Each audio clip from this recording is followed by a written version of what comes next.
नमस्कार, आप सभी का बहुत स्वागत है। मैं हूं आपके साथ अंजलि सिंह। अमर उजाला द बोनस आप देख रहे हैं। आज हम एक बहुत इंपॉर्टेंट टॉपिक पर बात करने वाले हैं। 8वें वेतन आयोग यानी 8th पे कमीशन की आधिकारिक घोषणा पर। आपने तो ये सुन लिया होगा कि हाल ही में केंद्र सरकार ने 8वें वेतन आयोग के टर्म्स ऑफ रेफरेंस यानी कि TOR को मंजूरी दे दी है और इसके लिए एक समिति भी गठित कर दी है और ये अपनी रिपोर्ट 18 महीने में सौंपेगी। इसका फायदा करीब 50 लाख केंद्र सरकार के कर्मचारियों और 70 लाख पेंशनर्स को होगा। आज इसी पर बातचीत करने के लिए हमारे साथ all India NPS employees federation के प्रेसिडेंट डॉक्टर मंजीत सिंह पटेल जी जुड़ रहे हैं। बहुत स्वागत है आपका मंजीत जी। थैंक यू अंजलि जी, बहुत बहुत धन्यवाद आपका जी। तो अब मैं अपने दर्शकों को बता दूं कि मंजीत जी हमें समझाएंगे कि इस नई घोषणा का क्या मतलब है, इससे कर्मचारियों को क्या उम्मीदें हैं और NPS न्यू पेंशन स्कीम कर्मचारियों के लिए इसका क्या असर हो सकता है। पहला सवाल मंजीत जी मेरा यही रहेगा कि गवर्नमेंट ने अभी हाल ही में 8वें वेतन आयोग के टर्म्स ऑफ रेफरेंस को जो मंजूरी दी है, इस फैसले का एम्प्लॉइज पर क्या बड़ा असर पड़ने वाला है, आप इसे किस तरीके से देखते हैं? अंजलि जी, सबसे पहले तो मैं बता दूं कि देश भर के सभी 32-33 लाख सेंट्रल गवर्नमेंट जो एम्प्लॉयज हैं और तकरीबन 40 लाख के आसपास पेंशनर्स हैं, वो 15 जनवरी को भारत सरकार ने घोषणा की थी कि वो 8वें पे कमीशन का गठन करने के लिए तैयार है। लेकिन इधर 8 महीने डिले किया सरकार ने, तो अब लोगों के अंदर बड़ी बेचैनी थी, नाराजगी थी और निराशा थी। फिलहाल टर्म्स ऑफ रेफरेंसेस को 28 तारीख को मंजूरी दे करके भारत सरकार ने एक अच्छा संकेत दिया है, लोगों में एक खुशी है। अब उम्मीद जगी है कि पे कमीशन देर से सही लेकिन कम से कम उसका गठन हुआ है। गठन हुआ है तो जाहिर सी बात है कुछ अच्छे के लिए होगा। लोगों के अंदर अब थोड़ा सा खुशी का माहौल है और लोगों की उम्मीदें फिर से एक बार बंधी हैं। लोगों को भरोसा है कि सरकार कुछ न कुछ बेहतर करेगी इस मामले में। बिल्कुल, लोगों को काफ़ी उम्मीदें थी और अब वो उम्मीद जो है वो सरकार से लगा रहे हैं कि सरकार हो सकता है इसमें कुछ बेहतर करे। लेकिन TOR में आयोग को 18 महीने का ये जो समय दिया गया है, ये जो रिपोर्ट उन्हें 18 महीने में जो देनी होगी, जो ये डेडलाइन दी गई है, आपको क्या लगता है कि ये पर्याप्त है और रिपोर्ट समय पर आ जाएगी? अंजलि जी, ये पर्याप्त नहीं है, मतलब से ज्यादा है 18 महीने का समय।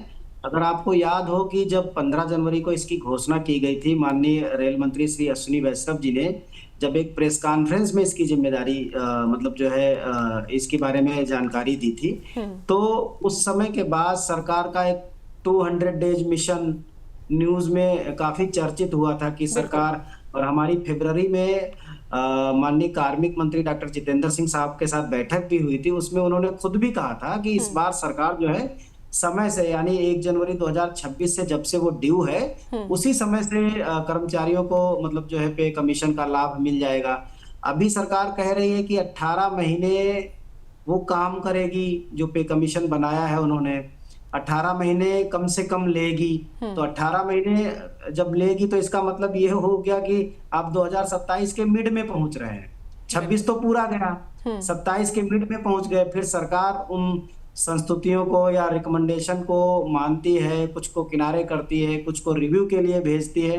तो ये सब करते करते 18 महीने नहीं, फिर वो 24 महीने लगेंगे।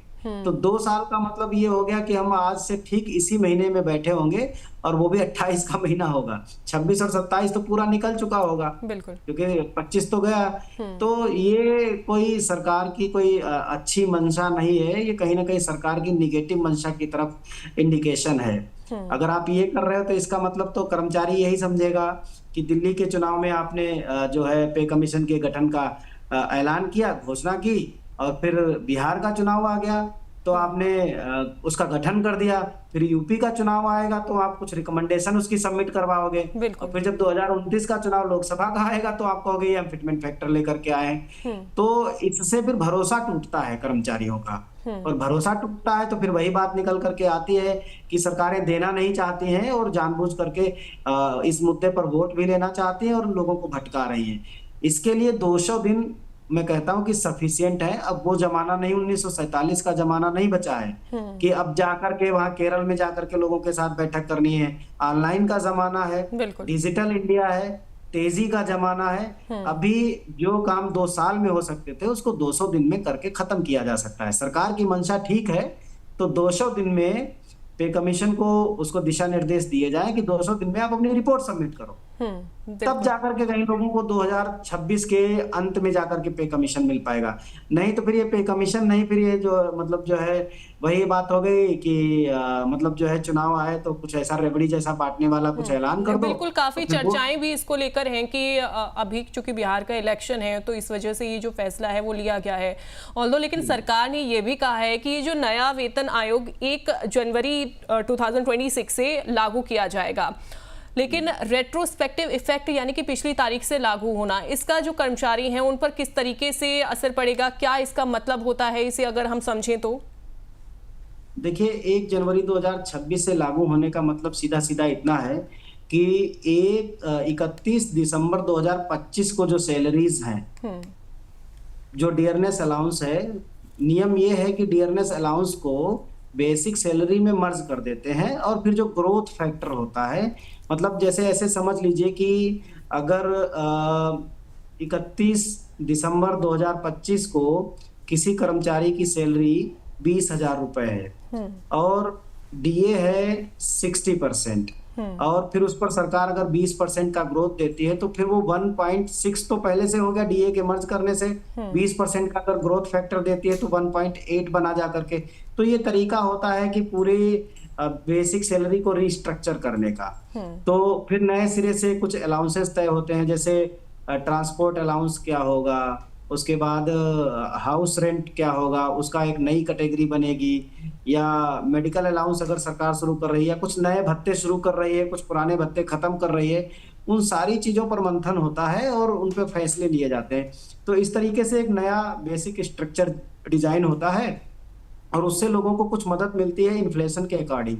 अभी का आप देखिए, अगर मैं एक छोटे से एग्जांपल की बात करूं कि जब हम 2008 में, हम खुद अपनी नौकरी की बात कर रहे हैं, 2008 में जब नौकरी करने के लिए दिल्ली में आए तो उस समय हमारी सैलरी 26,000 रुपए हुआ करती थी जी। और उस समय जो गोल्ड रेट था 1 तोले का 12,500 रुपए था, और अभी सैलरी 1.5 लाख नहीं पहुंची और सोना 1,35,000 रुपए तोला पहुंच गया। तो अब तो मतलब ये स्थिति है कि कम से कम 2 पॉइंट समथिंग के तो हम पहले से ही खड़े हैं। 2 पॉइंट समथिंग जो है फिटमेंट फैक्टर, तो मतलब हम इतना पीछे जा चुके हैं 10 सालों में। तो ये जरूरत है कि सरकार को इसमें तेजी से लाए और लोगों की जो सैलरी की समस्या है उनको दूर करे। बिल्कुल। अच्छा मंजीत जी, फिटमेंट फैक्टर की काफी बड़ी इस समय चर्चाएं जो हैं वो हो रही हैं, क्या आप आसान भाषा में समझा सकते हैं कि ये फिटमेंट फैक्टर जो है वो क्या है, कैसे इसे कैलकुलेट किया जा सकता है, आपके अकॉर्डिंग 8वें वेतन आयोग में कितना किस तरीके से असर डालेगा? देखिए अंजलि जी, एक बात तो तय है कि सरकार ने जिस तरीके से कहा है कि 18 महीने के बाद रिपोर्ट आएगी, अगर मैं सरकार की सारी बातों को सच मानूं कि ऐसा ही होगा तो 18 महीने के बाद रिपोर्ट आएगी और फिर 6 महीने उसको कंसीडर करने में लग जाएंगे।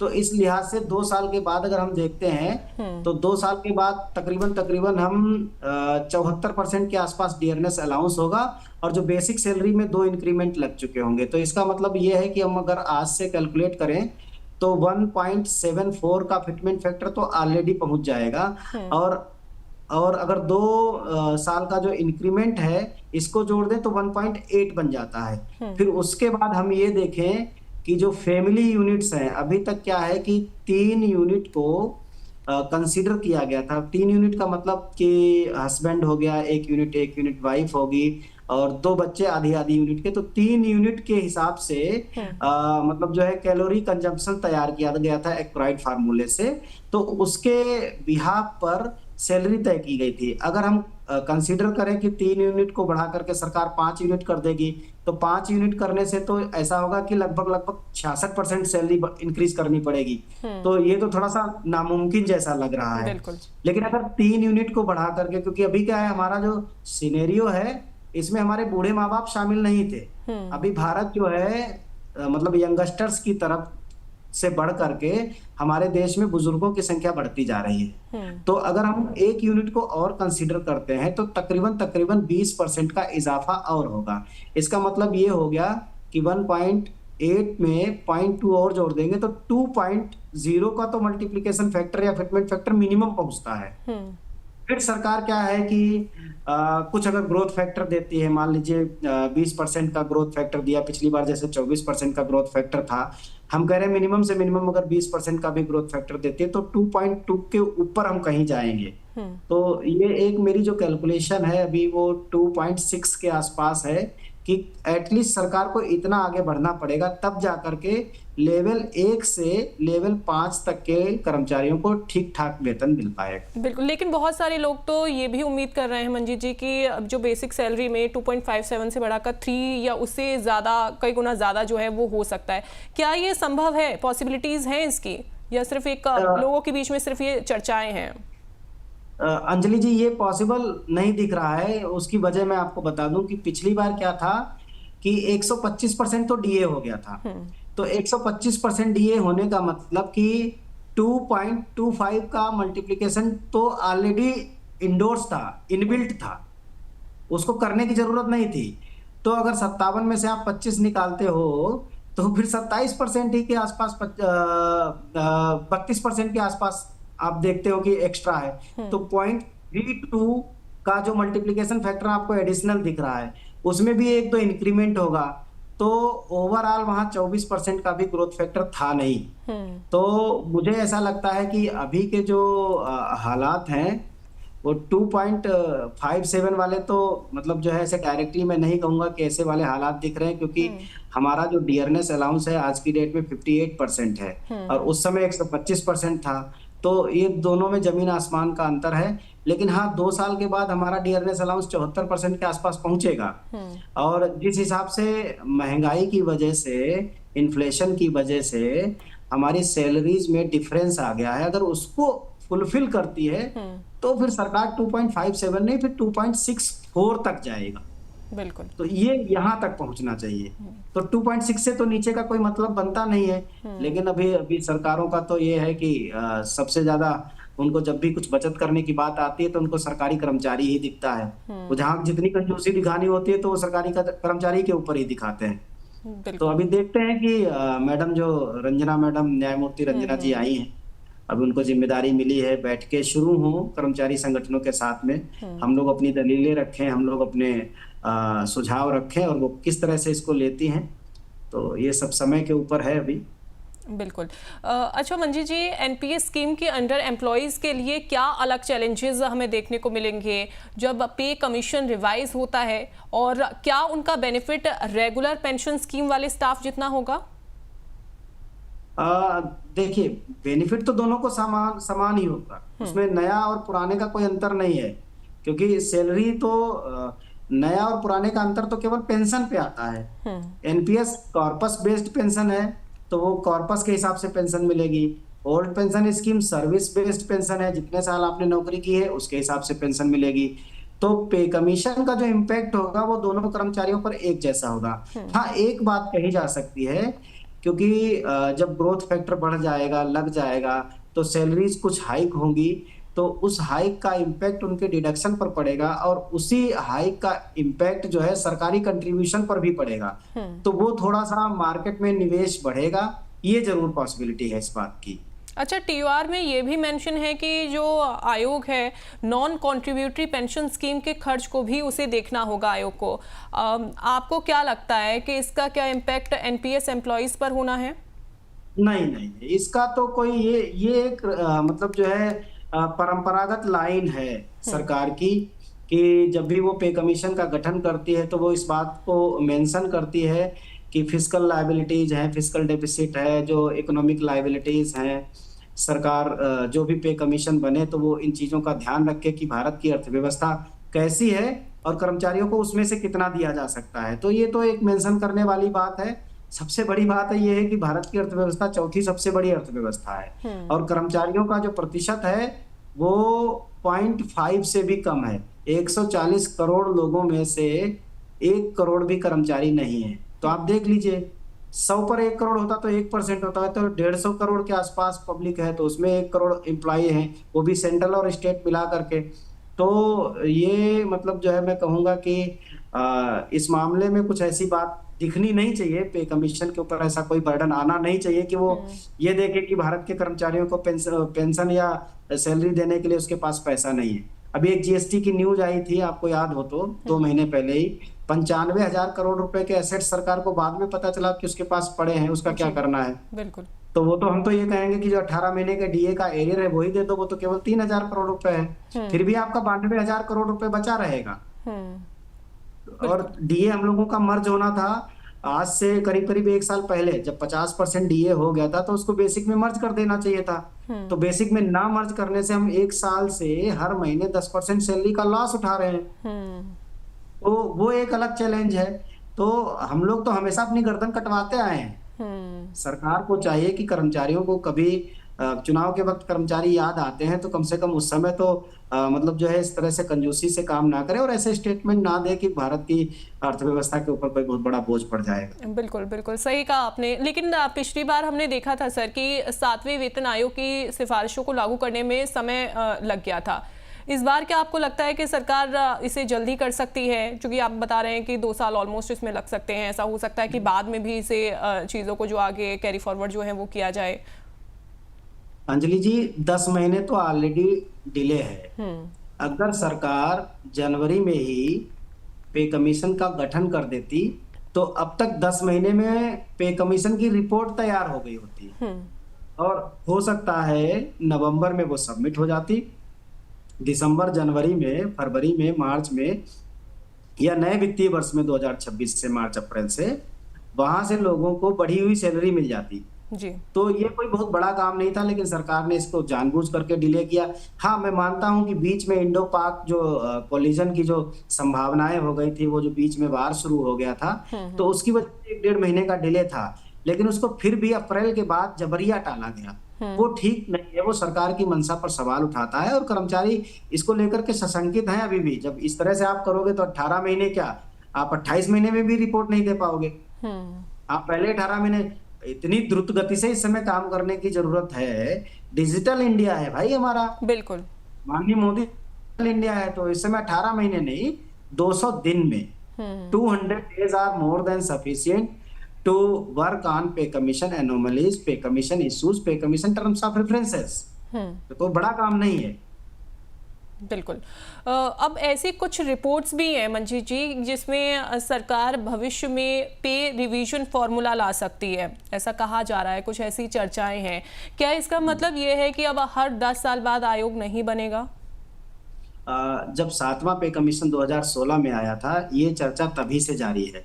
ये कहा गया कि अगली बार जो है 8वां पे कमीशन नहीं बनेगा और 8वें पे कमीशन की जगह पर मतलब जो है पे रिवीजन सिस्टम होगा, जैसे बैंकर्स का आता है, सेटलमेंट प्लान आता है, हर 5 साल में उनकी पे रिवाइज होती है। तो हम तो इसका स्वागत करते हैं कि लेट तो सरकार कर रही है, मत दो हमें पे कमीशन, हर 5 साल में पे रिवीजन सिस्टम दे दो, उससे तो लोगों को खुशी होगी, कोई तकलीफ नहीं होगी। हमें पता है वैसे भी आप पे कमीशन में देते ही क्या हो, 15%, 20%।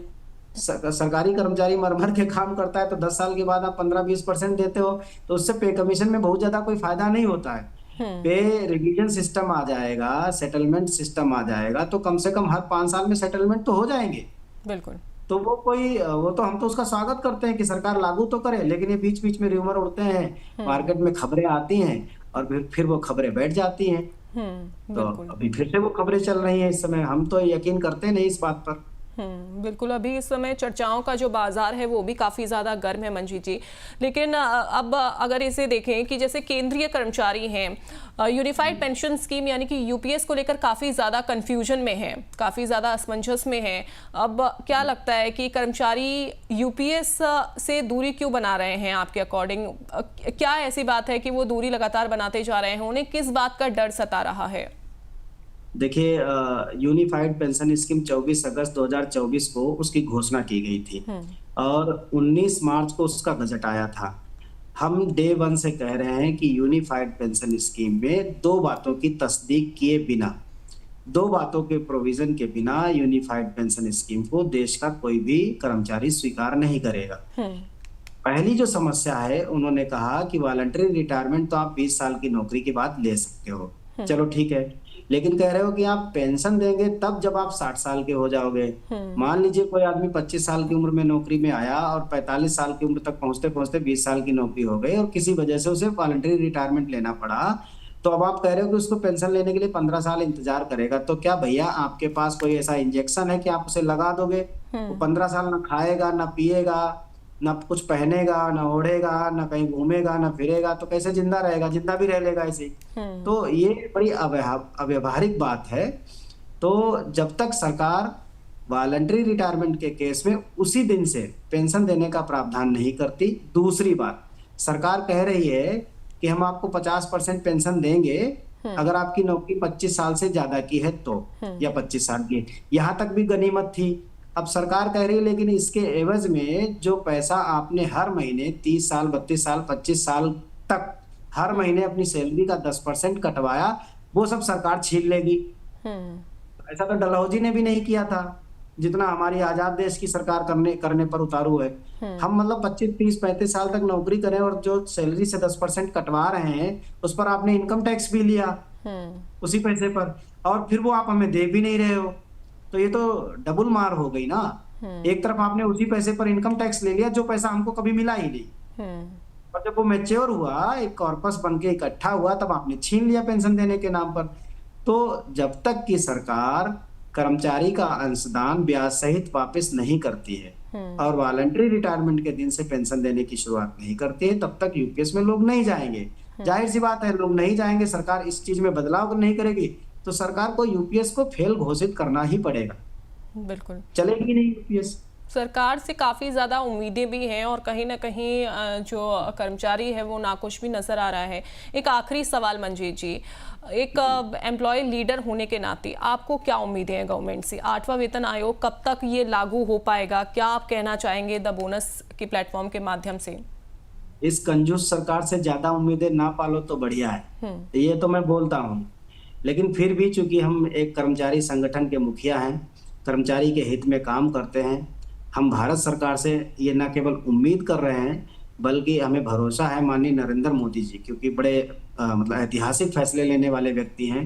370 हो, चाहे से मतलब पाकिस्तान के साथ वार हो, चाहे SC ST वाला मैटर हो, चाहे SIR हो, बहुत सारे मुद्दे हैं उनके खाते में जिन पर उन्होंने बढ़ चढ़ करके फैसले लिए हैं, बड़े ऐतिहासिक फैसले लिए हैं। हमें भरोसा है इस बार माननीय नरेंद्र मोदी जी के नेतृत्व में एक बेहतरीन फिटमेंट फैक्टर कर्मचारियों को जरूर मिलेगा। एटलीस्ट 2.64 के आसपास फिटमेंट फैक्टर कर्मचारियों को दे दे तो माननीय नरेंद्र मोदी जी को पूरे देश के करीब करीब 70 लाख कर्मचारी और पेंशनरों की दुआएं मिलेंगी और हम सब खुश होंगे और देश हित में बेहतर से बेहतर काम कर पाएंगे। तो बहुत शुक्रिया आपका मंजीत जी, आपने ये बता दिया कि आखिरकार 8वें वेतन आयोग को लेकर जो इस समय काफ़ी ज़्यादा चर्चाओं का बाजार गर्म है, लोगों के बीच में, कर्मचारियों के बीच में काफ़ी ज़्यादा जो असमंजस की स्थिति है, जो कन्फ्यूजन है, उसे आपने दूर कर दिया है। सरकार से इस समय क्या उम्मीदें लगाकर जो कर्मचारी हैं वो बैठे हैं, उसके बारे में भी आपने विस्तार से बताया। द बोनस के माध्यम से आपने सरकार से क्या अपील की है, क्या कहा है, वो भी हमने उसके बारे में चर्चा की है। अब ये हमें समझ आ गया है स्पष्ट रूप से कि 8वां वेतन आयोग केवल वेतन बढ़ाने का मुद्दा नहीं है बल्कि कर्मचारियों के भविष्य से जुड़ा हुआ भी एक बड़ा कदम है। बहुत शुक्रिया आपका Manjeet ji. Thank you madam, thank you so much, बहुत बहुत धन्यवाद। Thank you sir. तो अगर आपको ये बातचीत अच्छी लगी हो तो आप इस वीडियो को लाइक कर सकते हैं, इसे शेयर करिए और कमेंट में अपने सवाल जरूर लिखें। मिलते हैं अगले एपिसोड में, तब तक के लिए नमस्कार।